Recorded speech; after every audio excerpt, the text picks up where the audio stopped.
Well, 11 Investigates brought you the story of a local contractor who allegedly lied and scammed some of his customers. Tonight, our Michael Sandlin spoke to that very contractor who came to WTOL 11 to tell his side of the story. Danny Baran of Baran's Fences and Decks has angered former customers like Victoria Simonis and Candace Gordon.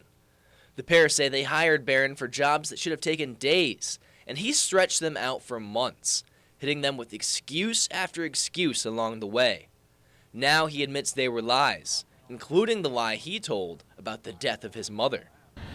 Danny, can I ask you? Yeah, you guys can whatever you want. Is your mom alive? Yes, she is. How do you feel about the fact that you used her death as a crutch?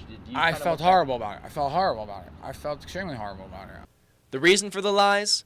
Baran says since he started working on his own as a contractor at the end of 2020, he took on more jobs than he could handle, and it overwhelmed him, and he admitted he felt pressured to get all of the jobs completed. How am I going to get to all these people? Like how can I get them all done?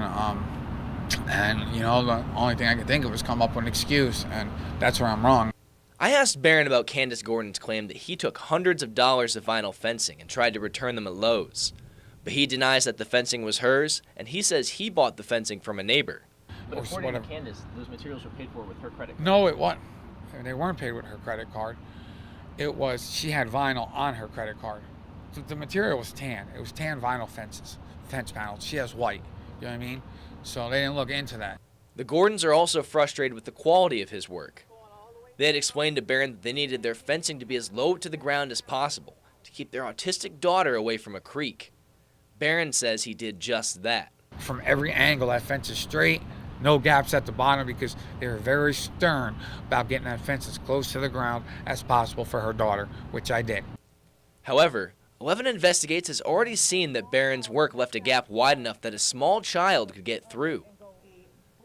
And what about Victoria Simonis' claims that Baran took a down payment of $2,600 to start a fence for them, only to never return? Despite Simonis having the contract with Baran's signature, Baran says that she paid him no more than $600.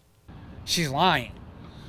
I know you said there's a contract, but anybody could have easily put a 2 in front of that 6. I reached out to Simonis, who adamantly denies those claims, and has texts confirming the amount and even has Ring camera video showing the money in Baran's hands.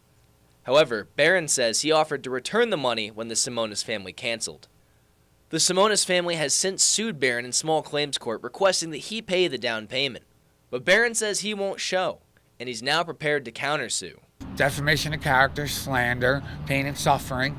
Like she literally sabotaged me. But Baran says despite these incidents, he intends to continue his work as a local contractor.